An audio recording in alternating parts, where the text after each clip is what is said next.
السلام علیکم ورحمۃ اللہ وبرکاتہ. عبدالرحمن انصاری نن په ځانګړي او حیرانونکې قرآني معجزې باندې بحث کوم.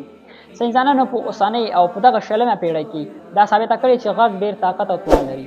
دوی وایي چې غږ یا اواز دومره طاقت او قوت لري چې کولی شي په نړۍ کې څومره شیان موجود دي، زموږ په شاوخوا کې څومره شیان موجود دي، د دې د خوځېدو او لړزېدو سبب شي. همدارنګه ساینسدانان د غږ د قوت په اړه وایي چې دا کولی شي چې یو شی له منځه یوسي، مات کړي. همدارنګه غږ کولی شي چې ځینې شیان په هوا کې جام پاتې کړي. همدارنګه غږ کولی شي چې اوبه په ایشېدو راولي. همدارنګه غږ کولی شي چې ډېرې لویې او جګې ودانۍ او دیوالونه وچوي او ونړوي. همدارنګه ستاسو باور ونه شي چې غږ دومره طاقت لري او دومره قوت لري چې کولی شي ډېر شدید او خطرناکه طوفانونه منځته راوړي. اوس الله تعالی 1400 کاله مخکې د غږ د طاقت په اړه څه ویلي چې ساینسدانانو اوس ثابته کړي. الله تعالی په قرآن کریم کې په سورة الحاقه کې په ځینو آیاتونو کې الله تعالی د قیامت ذکر کړی او د غږ طاقت په اړه هم الله تعالی فرمایلي دي.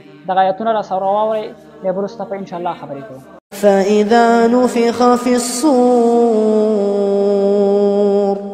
فإذا نفخ في الصور نفخة واحدة بیا چې کله یو ځل په شپېلۍ کې پوکې ووهل شي، وحملت الأرض والجبال فدكتا دكة واحدة او ځمکه او غرونه په راپورته کولو سره په یو ګزار میده میده کړل شي.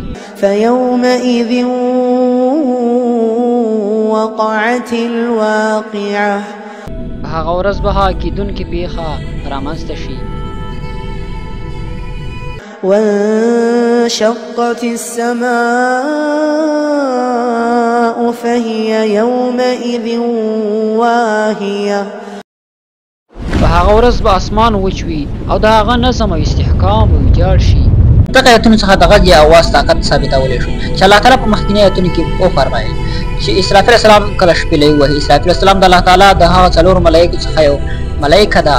د الله تعالی هغه مخلوقات څخه یو مخلوق دی چې الله تعالی په ټولو مخلوقاتو کې قوي ترینه او طاقتوره مخلوق دا څلور ملایکې دي چې هر یوې ځانګړې او خاصه دنده لري چې اسرافیل السلام ته به د قیامت په ورځ د شپېلۍ وهلو دنده ورکولی شي چې اسرافیل السلام په اواز کې شپېلۍ کې به دومره طاقت وي او اثرات چې له امله به غرونه ونړېږي، ځمکه به وچ وي او اسمانونه به راپرېوځي. اوس غیر مسلمین او کافرو د دغه خپلې څېړنې په واسطه د خپلې پوښتنې ځواب پیدا کړي چې څنګه د شپېلۍ اواز کولی شي چې د نړۍ نظام بدل کړي.